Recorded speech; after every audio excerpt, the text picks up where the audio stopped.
ఎలా ఉంది డాక్టర్ గారు? మీ చేతురారాం మీరే మీ అబ్బాయి ఆరోగ్యాన్ని పాడు చేస్తున్నారు. అదేంటి డాక్టర్ గారు అలా అంటారు? మరి అతని కండిషన్ తెలిసి కూడా మీరే బయటికి తీసుకెళ్లడం ఏంటండి? అబ్బే, తెలిసిన వాళ్ళ ఇంటికి చూసొద్దామని వెళ్ళాము. వాళ్ళని వీళ్ళని చూడ్డానికి మీరు మాత్రమే వెళ్ళండి. తన పరిస్థితి అసలేం బాలేదు. తనెక్కడికి బయటికి తిరగకూడదు.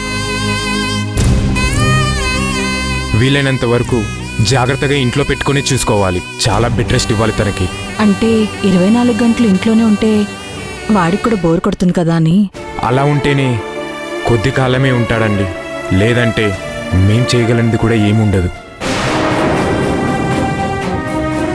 ఇప్పటి నుంచి అయినా మీరు చూసుకోగలిగితేనే కనీసం ఈ 2-3 నెలలైనా మీ అబ్బాయి మీ కళ్ళ ముందు ఉంటాడు.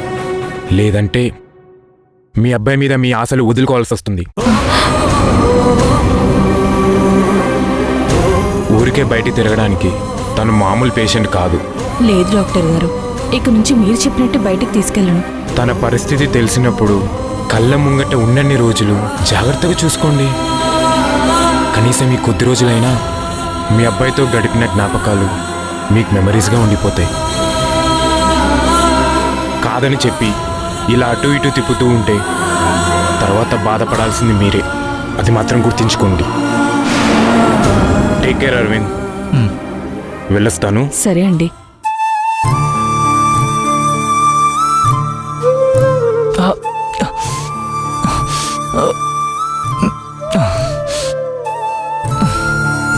మమ్మీ, డాక్టర్ గారు చెప్పింది విన్నావు కదా?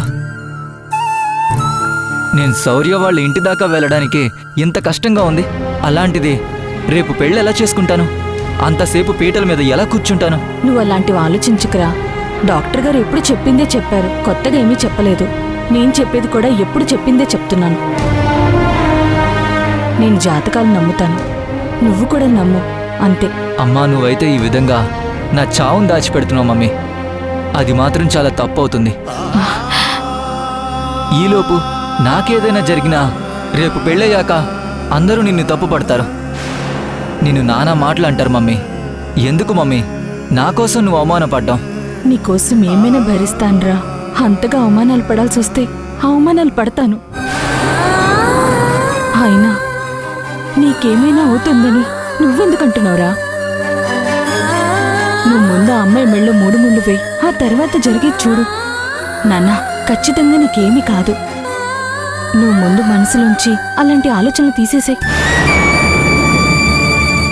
ఎప్పటి నుంచో నువ్వెప్పుడు ఆ అమ్మాయి మెళ్ళో తాళి కడతావా అని నేను ఎదురు చూస్తూ ఉంటే నువ్వు ప్రతిసారి నాకేదో అవుతుంది ఏదో అవుతుందని మాట్లాడుతూ నన్ను బాధ పెట్టకు అరవింద్.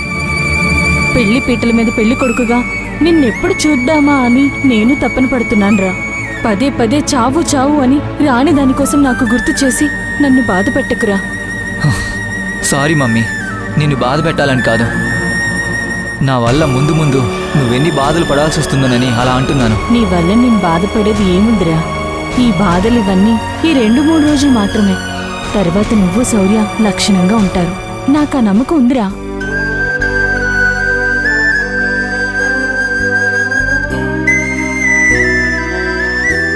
ఈ టాబ్లెట్ వేసుకోరా.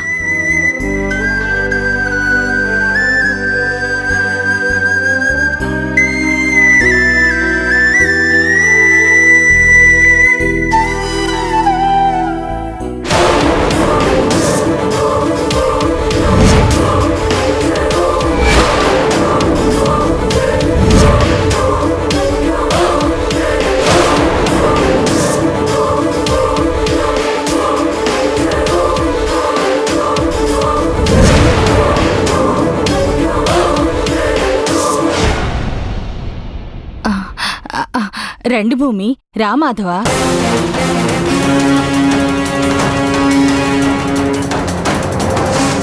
భూమి, మాధవ, ఏంటి ఇంత హఠాత్తుకొచ్చారు? అదేంటి పిన్ని అంత ఆశ్చర్యపోతున్నారు? మీరే చెప్పారు కదా, ఎలాగూ కాబోయే బంధువుల్లో చెప్పి రావాలా, రావాలనుకున్నప్పుడు రావచ్చు, పోవాలనుకున్నప్పుడు పోవచ్చు అని.